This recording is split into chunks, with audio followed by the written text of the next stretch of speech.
Assalamualaikum warahmatullahi wabarakatuh. Salam sejahtera bagi kita semua. Semoga kita senantiasa ada dalam lindungan Tuhan Yang Maha Esa. Perkenalkan, saya Novita Sari Samratul Pengadah, Sarjana Keperawatan, Nurse Magister Keperawatan, dosen tetap Program Studi Sarjana Keperawatan dan Pendidikan Profesi Nurse, Fakultas Keperawatan Universitas Bakti Kencana Bandung. Dengan tanggung jawab dan komitmen terhadap perkembangan pendidikan tinggi di Indonesia, saya menyampaikan pernyataan diri dosen dalam rangka Unjuk Kerja Tridharma Perguruan Tinggi atau PDD UKT-PT pada bidang pengajaran. Video ini dibuat sebagai bagian proses dalam program seleksi sertifikasi dosen yang diselenggarakan oleh Kemendikti-Saintek tahun 2026. Pada kesempatan ini, saya akan memaparkan salah satu mata kuliah yang saya ampu pada semester genap tahun ajaran 2025-2026, yaitu mata kuliah Keperawatan Anak Sehat dan Sakit Akut. Mata kuliah ini merupakan mata kuliah wajib yang memiliki bobot 4 SKS, dengan 3 SKS teori dan 1 SKS praktik, dengan kode khusus mata kuliah KS 16433. Mata kuliah ini diperuntukkan bagi mahasiswa sarjana keperawatan semester 4. Deskripsi mata kuliah ini yaitu berfokus kepada respon anak dan keluarga pada setiap tahap perkembangan dari neonatus sampai masa remaja, baik dalam keadaan sehat maupun sakit akut, pada tatanan komunitas maupun tatanan klinik. Memberikan asuhan keperawatan mulai dari tahap pengkajian sampai dengan tahap evaluasi, termasuk intervensi keperawatan yang bersifat mandiri maupun kolaboratif. Kegiatan belajar mahasiswa berorientasi pada pencapaian kemampuan berpikir sistematis, komprehensif, dan kritis dalam mengaplikasikan konsep dengan pendekatan proses keperawatan sebagai dasar penyelesaian masalah, menjalankan fungsi advokasi bagi klien anak dan keluarga, menerapkan komunikasi efektif, serta membuat keputusan dengan mempertimbangkan aspek legal dan etik. Proses pembelajaran dirancang berdasarkan pendekatan Outcome-Based Education atau OBE. Perkuliahan dilakukan dengan pendekatan blended learning, yaitu perpaduan pembelajaran luring atau tatap muka secara langsung di ruang kelas dan daring melalui Learning Management System atau platform e-learning Universitas Bakti Kencana, yaitu bku.siakadcloud.com. Mahasiswa dapat mengunduh kontrak pembelajaran, rencana pembelajaran semester atau RPS, seluruh materi perkuliahan, modul praktikum, dan dapat mengunggah tugas-tugas perkuliahan serta mengakses kuis. Metode pembelajaran dirancang dan dilaksanakan dengan pendekatan Student-Centered Learning. Metode yang digunakan bersifat aktif, partisipatif, dan berbasis pengalaman nyata, ceramah interaktif, small group discussion, case study, project-based learning, serta praktik laboratorium. Mekanisme pembelajaran dilakukan selama 16 minggu, yang mana 14 minggu efektif dan 2 minggu untuk UTS dan UAS, sesuai dengan kalender akademik dan dirancang untuk mencapai CPL dan CPMK. Capaian pembelajaran meliputi CPL 2, mampu menjalankan asuhan keperawatan dengan keunggulan di bidang kegawat daruratan pada tatanan klinik dan komunitas sesuai Kode Etik Keperawatan Indonesia, berpikir logis, kritis, sistematis, kreatif, dan inovatif, mampu bekerja sama dan memiliki kepekaan sosial serta bertanggung jawab secara ilmiah kepada masyarakat profesi dan klien dengan mengaplikasikan ilmu pengetahuan dan teknologi keperawatan. CPL 3, mampu melakukan edukasi, komunikasi, dan kolaborasi dalam memberikan asuhan dengan keunggulan di bidang kegawat daruratan pada tatanan klinik dan komunitas dan atau pelayanan keperawatan berdasarkan bukti ilmiah terkini. Selanjutnya, capaian pembelajaran mata kuliah atau CPMK meliputi CPMK 1, mahasiswa mampu menerapkan asuhan keperawatan anak sehat dan sakit akut secara sistematis, menunjukkan sikap profesional, empatik, dan bertanggung jawab, serta melaksanakan keterampilan dasar keperawatan anak secara aman dan tepat dalam konteks keluarga. CPMK 2, mahasiswa mampu melakukan edukasi, komunikasi, dan kolaborasi dalam asuhan keperawatan anak, menunjukkan sikap promotif preventif dan kerjasama tim, serta menerapkan keterampilan edukatif secara tepat berbasis bukti ilmiah. CPMK 3, mahasiswa mampu menganalisis dan mengorganisasikan asuhan keperawatan anak, menunjukkan kepemimpinan dan tanggung jawab profesional, serta menerapkan keterampilan klinik sesuai prioritas masalah. CPMK 4, mahasiswa mampu menganalisis dan mengintegrasikan bukti ilmiah ke dalam asuhan keperawatan anak, menunjukkan sikap kritis dan etis, serta mengembangkan keterampilan inovatif. Materi pembelajaran mata kuliah ini meliputi yang pertama, perspektif keperawatan anak dalam konteks keluarga, fungsi advokasi perawat. Yang kedua, pertumbuhan dan perkembangan, pengkajian perkembangan anak, masalah perkembangan anak. Yang ketiga, peran bermain dalam perkembangan dan komunikasi pada anak dalam konteks keluarga. Yang keempat, melakukan pengkajian dan imunisasi pada anak.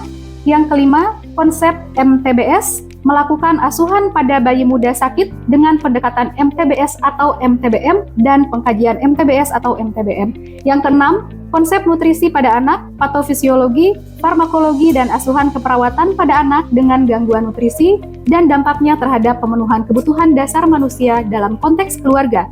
Yang ketujuh, patofisiologi, farmakologi, dan asuhan keperawatan pada bayi resiko tinggi dan dampaknya terhadap pemenuhan kebutuhan dasar manusia dalam konteks keluarga.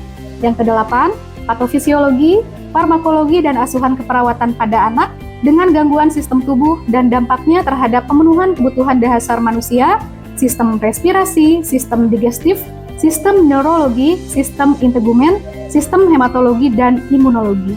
9. Intervensi keperawatan pada bayi dan anak, keterampilan umum, keterampilan khusus, prosedur perawatan fungsi pernafasan, prosedur perawatan fungsi pencernaan, perawatan fungsi neurologi, perawatan fungsi imunologi, dan simulasi pendidikan kesehatan. Berbagai referensi, baik referensi utama maupun referensi pendukung, mata kuliah keperawatan anak sehat dan sakit akut telah tercantum di dalam RPS. Kriteria penilaian dalam mata kuliah ini meliputi yang pertama kuis 20%, tugas individu dan kelompok 20%, PJBL 20%, UTS 20%, dan UAS 20%. Proses penilaian dilakukan secara objektif berdasarkan indikator penilaian, menggunakan rubrik yang jelas dan terukur. Hasil penilaian dipaparkan kepada mahasiswa sebagai umpan balik. Pada akhir penilaian, mahasiswa diperkenankan banding nilai jika penilaian dirasa tidak sesuai dengan proses yang dilakukan. Baik, untuk tahapan berikutnya, mari kita simak video pembelajaran keperawatan anak sehat dan sakit akut pada pertemuan 2, yaitu mengenai pertumbuhan dan perkembangan anak. Selamat menyaksikan. Assalamualaikum warahmatullahi wabarakatuh. Waalaikumsalam warahmatullahi wabarakatuh. Apa kabar rekan-rekan mahasiswa semuanya hari ini? Alhamdulillah. Alhamdulillah ya. Ya, baik. Ibu hari ini akan masuk untuk pertemuan kedua ya di mata kuliah keperawatan anak sehat dan sakit akut. Nah, waktu minggu lalu ya Bu Yuyun sudah masuk ya untuk pertemuan pertama ya. Masih ingat pertemuan pertama itu tentang apa? Oke. Tentang pembelajaran minggu lalu itu mengenai perspektif keperawatan anak. Perspektif keperawatan anak ya. Nah, mungkin waktu itu dibahas apa saja? Yanti masih ingat? Masih Bu, untuk definisi anak itu individu yang berada pada tahap pertumbuhan dan perkembangan sejak lahir hingga usia kurang dari 18 tahun. Bagus ya. Nah, hari ini adalah pertemuan kedua ya, minggu kedua, pertemuan kedua dengan Ibu yang mana nanti akan kita bahas mengenai pertumbuhan, perkembangan anak, juga cara pengkajian pertumbuhan dan perkembangan anak. Nah, sebelum kita memasuki untuk pembahasan hari ini ya, alangkah lebih baiknya kita berdoa terlebih dahulu. Mungkin bisa oleh Maulana ya dipimpin untuk berdoa terlebih dahulu, silakan. Baik teman-teman, sebelum kita belajar pada hari ini, alangkah baiknya kita berdoa menurut kepercayaan masing-masing. Berdoa mulai. Doa selesai. Baik, terima kasih. Baik, kita mulai ya. Hari ini pembahasan kita adalah terkait materi pertumbuhan, perkembangan, dan pengkajiannya ya, tentunya pada anak. Nah, untuk pertumbuhan ini adalah bertambahnya ukuran dan jumlah sel serta jaringan interseluler ya, ditandai dengan bertambahnya ukuran fisik, kemudian struktur tubuh anak ya, sehingga itu dapat diukur dengan satuan panjang ya. Kemudian dapat juga diukur dengan satuan berat. Kalau diukur dengan satuan panjang, contohnya mengukur apa? Tinggi badan atau panjang badan. Kalau pada anak usia 0 sampai 2 tahun ya, yang mana misalkan anak belum mampu untuk berdiri tegak sendiri, maka kita mengkajinya adalah atau mengukurnya adalah panjang badan namanya ya. Kalau anak sudah mampu untuk berdiri sendiri, namanya kita ukur adalah tinggi badan. Kemudian ada berat badan ya, kita bisa mengukurnya menggunakan Ya, timbangan berat badan. Ya. Nah, kemudian contoh lainnya yaitu pengukuran misalkan lingkar kepala, lingkar dada, lingkar lengan atas, lingkar perut ya. Itu semua adalah pertumbuhan ya, yang mana bertambahnya ukuran jumlah sel begitu. Contoh tadi berarti kalau tinggi badan bertumbuhnya tinggi badannya ya. Misalkan contoh yang tadinya mungkin usia 6 bulan ya, hanya misal 70 cm begitu ya. Nah, usianya bertambah menjadi misalkan 7 bulan, maka ada penambahan panjang badannya ya. Jadi, kalau kita simpulkan ya, untuk pertumbuhan ini, pertumbuhan adalah bertambahnya ukuran yang mana itu bisa kita ukur melalui alat ukur, contohnya tadi timbangan ya untuk mengukur berat badan, atau mungkin menggunakan Medline untuk mengukur panjang badan atau tinggi badan ya. Jadi dapat diukur dan memiliki satuan ukurnya ya. Contoh kalau panjang badan apa satuannya? Satuan ukurnya sentimeter ya. Kalau berat badan kilogram. Nah, itu adalah pertumbuhan. Paham sampai sini teman-teman? Baik. Kalau perkembangan, apa yang dimaksud dengan perkembangan? Tadi Maulana sudah menjawab juga ya. Perkembangan adalah bertambahnya struktur dan fungsi tubuh yang lebih kompleks dalam kemampuan apa saja? Motorik kasar, kemudian kemampuan motorik halus, kemampuan bahasa atau berbicara, dan kemampuan personal sosial anak. Itu adalah perkembangan ya. Kemudian perkembangan ini biasanya misalkan ya, kalau pada anak ini kita bisa mengukurnya itu dengan apa? Dengan Denver 2 ya. Mengukurnya itu adalah suatu alat ukur atau form gitu ya, form Denver 2. Nanti kita akan pelajari di pengukuran perkembangan ya.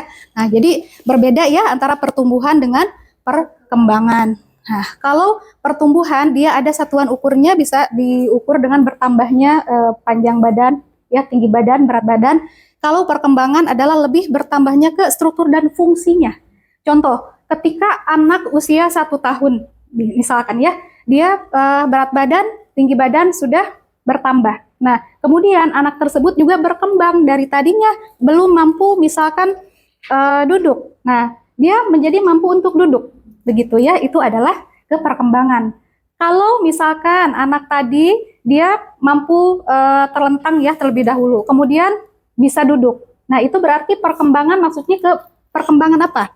Itu perkembangan motorik kasar ya, seperti itu. Baik, next ya.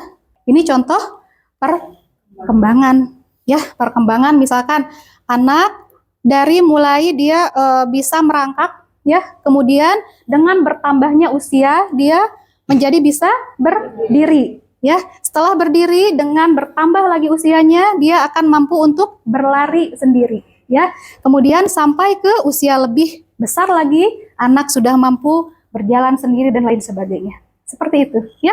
Itu adalah perkembangan. Kalau pertumbuhan masih dalam gambar ini, apa yang bisa teman-teman capture?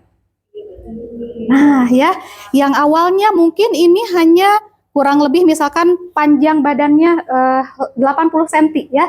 Kalau sudah naik ke usia selanjutnya ya, bertambah usianya, mungkin ini sudah sampai 1 meter tingginya gitu. Berat badannya juga akan semakin bertambah juga ya, sama sampai ke usia mungkin ini kurang lebih usia remaja ya. Seperti itu ya. Ini adalah gambaran dari pertumbuhan dan perkembangan anak ya. Bisa difahami sampai sini rekan-rekan mahasiswa? Baik. Nah, ini pun sama. Contohnya seperti ini ya. Dari mulai usia bayi ya. Kalau pada anak rentang usia pun dibagi gitu. Ada pembagiannya. Yang pertama, usia 0 sampai 1 tahun itu adalah usia infan.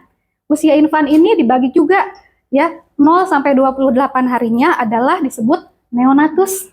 Ya, kalau lebih dari 28 hari ya sampai usianya 1 tahun adalah usia infan. Nah, lebih dari 1 tahun sampai usianya 3 tahun usia toddler, betul. Kemudian naik lagi 4-5 tahun usia preschool ya, 4-5 tahun. Kemudian 6 tahun sampai usianya 12 tahun usia school age atau usia sekolah ya, betul. Kemudian setelah itu sampai ke usia 18 tahun dinamakan usia remaja ya. Nah, itu pembagian usia pada anak ya.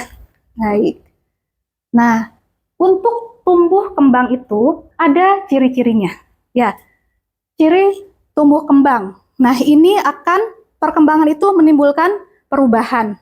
Ya, kemudian pertumbuhan dan perkembangan pada tahap awal menentukan perkembangan pada tahap selanjutnya. Ya, pertumbuhan dan perkembangan mempunyai kecepatan yang berbeda gitu ya dari satu anak dengan anak lainnya. Perkembangan berkorelasi dengan pertumbuhan. Ya, jika pertumbuhannya baik, nah biasanya diikuti juga perkembangannya pun baik juga. Seperti itu ya. Kemudian perkembangan merupakan hasil proses kematangan dan hasil proses belajar pada anak. Terdapat perbedaan individu dalam perkembangan ya, itu dipengaruhi oleh lingkungan bisa, oleh genetik juga bisa ya, atau hal lain yang bisa mempengaruhinya. Kemudian periode pola perkembangan itu dimulai dari pola pralahir ya. Ada juga masa neonatus, bayi, masa kanak-kanak awal, kanak-kanak akhir, sampai masa pubertas. Ya, ini menurut Kemenkes tahun 2022.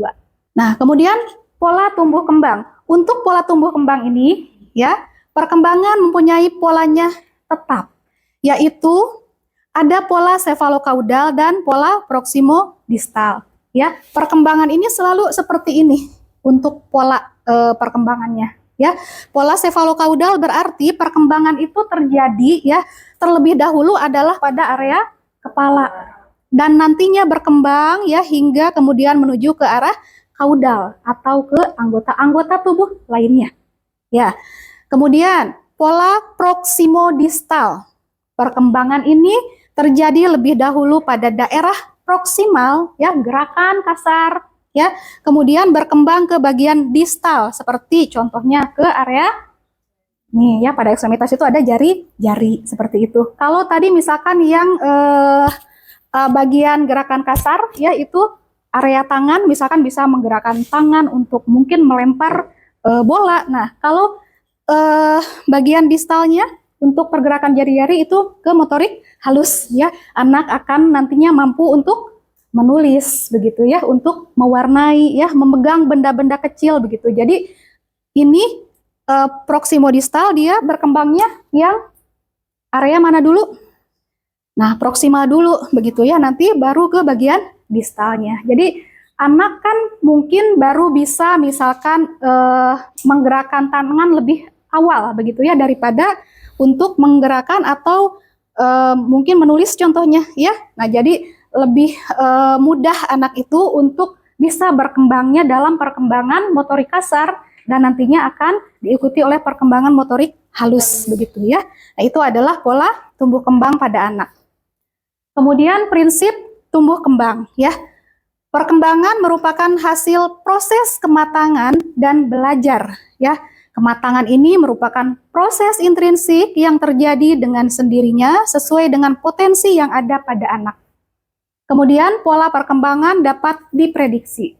Ini maksudnya ya, terdapat persamaan pola perkembangan bagi semua anak. Polanya sama begitu ya. Nah, dengan demikian perkembangan seorang anak itu gini, ini maksudnya bisa dilihat begitu ya. Ketika seorang anak ini misalkan pada usia kurang lebih 1 tahun gitu ya, dia sudah mampu misalkan untuk mau duduk begitu ya. Oh, berarti kemungkinan nanti di usia sekian anak ini akan mampu A, B, C begitu. Jadi bisa diprediksikan ya dari kita lihat perkembangan dia saat ini begitu. Ini maksudnya adalah dapat diprediksi ya. Kemudian faktor yang mempengaruhi tumbuh kembang. Ada faktor internal yang pertama ya, apa saja yang termasuk faktor internal yang mempengaruhi tumbuh kembang. Ada ras, etnik, bangsa ya. Contohnya mungkin pertumbuhan misalkan pada ras-ras tertentu, misalkannya dibandingkan dengan ras yang lain akan ada perbedaan ya. Jadi ini jika berdasarkan referensi begitu ya, faktor internal seperti ras, etnik atau bangsa bisa mempengaruhi tumbuh kembang anak. Kemudian apalagi faktor keluarga ya. Keluarga, ada kecenderungan keluarga yang memiliki postur tubuhnya tinggi ya, kecenderungannya postur tubuhnya pendek, gemuk atau kurus begitu ya. Ini banyak faktor, ada umur, kemudian jenis kelamin, genetik dan lainnya. Nah, faktor eksternalnya faktor pra persalinan. Contohnya dari gizi ya ketika ibu hamil. Kemudian apakah terpapar toksin atau zat kimia ya di pra persalinan itu dan lainnya. Kemudian faktor selama persalinan dan faktor pasca persalinan ya. Nah, tumbuh kembang anak berdasarkan tingkat usia, ada masa prenatal ya, kemudian masa bayi, masa post natal, atau bisa kita lihat ya berdasarkan gambar ini untuk usia 0 sampai 3 bulan bagaimana perkembangan anak. Contoh di sini anak sudah harus mampu mengangkat kepalanya setinggi 45 derajat dan lainnya ya. Jadi setiap tahapan usia ini ada milestone ya atau tugas-tugas perkembangan yang harus dicapai oleh seorang anak begitu ya. Baik, untuk perkembangan ini ya. Nah, beberapa perkembangan yang dikaji pada anak selain yang Ibu sebutkan tadi ya, ada kan perkembangan motorik halus, motorik kasar, perkembangan bahasa, bicara, dan perkembangan sosial dan kemandirian ya. Ada pula beberapa perkembangan dari beberapa referensi ya expert yang kita sering gunakan di keperawatan anak, yaitu ada perkembangan mental ya. Kemudian perkembangan lainnya. Nah, ini banyak sekali ya. Baik. Next, sekarang kita ke bagaimana mengkaji pertumbuhan dan perkembangan ya. Untuk mengkaji pertumbuhan ya, yang pertama bisa dengan cara kita mengukur berat badan anak ya. Bagaimana cara mengukur berat badan anak? Nah, maaf. Bagi anak yang sudah mampu berdiri nih, setelah alat timbang menunjukkan angka 0 ya. Nah, anak harus berdiri di atas timbangannya ya. Kemudian pastikan anak berdiri tegak dengan mata lurus ke depan dan kaki tidak menekuk ya. Kemudian setelah anak berdiri dengan benar, alat timbang akan menunjukkan hasilnya dan kita catat hasilnya. Itu adalah cara untuk mengukur berat badan ya. Kalau anak belum bisa berdiri ya, itu ada timbangan khusus untuk bayi ya, timbangan yang bayinya bisa sambil kita timbang gitu ya, dia sambil berbaring bayinya ya. Atau ada juga anak yang misalkan sulit ya untuk kita timbang berat badannya, itu boleh juga kadang bisa dengan bantuan orang tua begitu ya, dengan orang tuanya terlebih dahulu, kemudian nanti mungkin ibunya atau orang tuanya yang tadi kita timbang ulang, nanti dikurangi beratnya ya gitu. Nah, kemudian mengkaji pertumbuhan yang lain, misalkan mengukur panjang badan. Tadi panjang badan dilakukan atau diukur pada anak yang belum mampu untuk berdiri ya.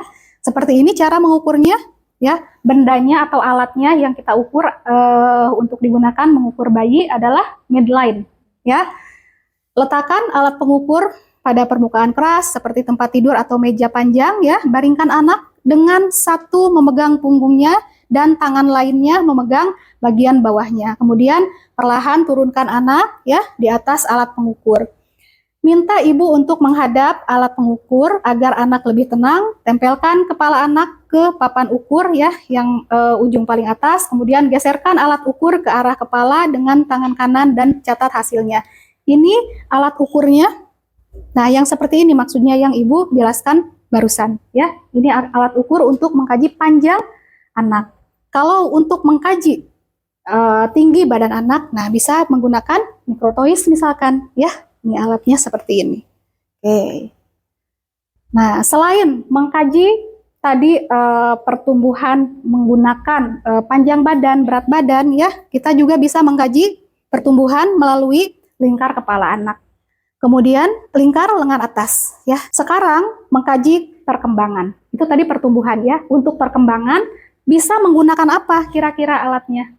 Karena perkembangan juga harus dikaji pada anak ya. Kita bisa menggunakan alat untuk mengkaji perkembangan anak, yaitu namanya Denver 2 ya. Denver 2 ada formnya untuk mengkaji perkembangan anak ya. Yang mana pada form tersebut bisa kita langsung mengukur ya bagaimana perkembangan motorik kasar anak, perkembangan motorik halus anak, perkembangan bicara bahasanya, juga perkembangan sosialisasi dan kemandirian anak. Ini adalah Denver 2. Ya, nanti ini akan kita pelajari di laboratorium keperawatan anak. Bagaimana cara kita mengukur pertumbuhan dan perkembangan anak ya. Insya Allah siap minggu depan ya kita masuk ke laboratorium untuk mengkaji pertumbuhan dan perkembangan anak dengan nanti kita membawa anak ya secara real ke laboratorium untuk dikaji pertumbuhan dan perkembangannya ya. Baik, itu mungkin yang bisa Ibu sampaikan untuk hari ini ya. Sebelum Ibu tutup, silakan mungkin ada yang ingin didiskusikan rekan-rekan mahasiswa ya terkait materi yang sudah Ibu sampaikan tadi. Ibu, bagaimana cara mengukur pertumbuhan? Ya, baik. Untuk mengukur pertumbuhan ya. Tadi untuk mengukur pertumbuhan anak, yang pertama ketika anak itu misalkan belum mampu untuk berdiri, maka untuk tinggi badannya ya kita ukur adalah panjang badan ya. Menggunakan tadi ada alat untuk mengukur panjang badan. Jika tidak ada alat tersebut, bisa kita menggunakan Medline untuk mengukur panjang badan anak tersebut ya. Kemudian berat badannya. Kalau anaknya belum mampu untuk berdiri ya, maka kita gunakan alat timbangan untuk anak yang berbaring ya, anak dalam posisi berbaring itu berat badannya. Kemudian selain itu antropometri namanya yang harus kita kaji ya. Antropometri ada apa saja tadi? Lingkar kepala, lingkar lengan atas, lingkar dada, lingkar perut ya, itu pun harus kita kaji ya, karena ada rentang normalnya ya, usia sekian begitu. Anak harusnya lingkar kepalanya berapa sentimeter, usia sekian berapa ya, sama untuk ukuran yang lainnya pun seperti itu ya. Bagaimana bisa difahami, Raffi? Baik, terima kasih pertanyaan yang bagus ya. Ada lagi yang ingin didiskusikan? Cukup ya. Oke, baik ya. Sekarang giliran Ibu bertanya, dalam perkembangan anak apa yang perlu kita kaji? Ya, silakan Suci. Baik, Ibu izin menjawab ya. Untuk perkembangan yang harus dikaji pada anak meliputi aspek yang pertama itu perkembangan motorik halus, yang kedua perkembangan motorik kasar, Betul. yang ketiga perkembangan Bahasa, betul. yang terakhir perkembangan personal sosial. Personal sosial, baik. Ya, tepuk tangan ya, jawabannya tepat sekali ya, Suci. Baik, dari tadi ya materi yang sudah Ibu sampaikan, kira-kira ada yang dapat menyimpulkan rekan-rekan mahasiswa? Baik, silakan Sarah. Ibu menyimpulkan dari Ya. pembahasan yang tadi sudah dibahas, mungkin Sarah akan membahas terkait pertumbuhan. Dari Apa yang itu? tadi sudah dijelaskan, Baik, apa itu pertumbuhan? adalah bertambahnya ukuran tubuh pada anak. Betul. Kalau misalnya perkembangan itu adalah berkembangnya dari fungsi tubuh pada anak. Betul. Lalu untuk cara mengkajinya dari pertumbuhan sendiri itu bisa dikaji dengan cara melihat dari tinggi badan dan Betul. juga berat badan dan Betul. juga antropometri. Dan Baik. antropometri itu juga bisa dikaji terkait lingkar kepala, lingkar lengan atas, lingkar dada dan juga lingkar perut. Baik ya. Untuk mengkaji perkembangannya bisa dilakukan dengan pengkajian Denver 2 di mana Denver 2 tersebut mengkaji terkait motorik halus dari anak, Betul. motorik kasar dari anak juga, Ya, perkembangan bahasa, dan juga perkembangan personal sosial. personal sosial. Bagus sekali, tepat ya tadi apa yang sudah Ibu sampaikan ya. Alhamdulillah berarti sudah terserap oleh rekan-rekan mahasiswa ya. Baik, itu mungkin yang bisa Ibu sampaikan untuk perkuliahan hari ini. Mudah-mudahan rekan-rekan mahasiswa belum puas dengan apa yang Ibu sampaikan, sehingga nanti bisa buka-buka beberapa referensi ya yang relevan terkait pembahasan hari ini. Jangan jangan pernah teman-teman itu merasa cukup untuk belajar. Terus belajar ya. Baik, terima kasih. Assalamualaikum warahmatullahi wabarakatuh. Waalaikumsalam warahmatullahi wabarakatuh. Terima kasih. Ya, sama-sama ya. Demikian video pembelajaran mata kuliah keperawatan anak sehat dan sakit akut yang saya ampu pada program studi sarjana keperawatan Fakultas Keperawatan Universitas Bakti Kencana. Semoga video ini dapat memberikan gambaran kinerja pengajaran yang telah saya laksanakan. Video ini digunakan untuk memenuhi salah satu penugasan penyusunan dokumen pernyataan diri dosen dalam unjuk kerja Tridharma Perguruan Tinggi atau PDD UKTPT. Semoga dapat menjadi pertimbangan baik sebagai kandidat peserta yang berhasil dalam sertifikasi dosen yang diselenggarakan Kemendikbudristek tahun 2026. Saya mengucapkan terima kasih kepada seluruh pihak yang terlibat, yaitu Kemendikbudristek, Fakultas Keperawatan Universitas Bakti Kencana Bandung, pimpinan Universitas Bakti Kencana beserta seluruh jajarannya, rekan sejawat dosen, serta rekan-rekan mahasiswa. Demikian yang dapat saya sampaikan. Terima kasih. Assalamualaikum warahmatullahi wabarakatuh.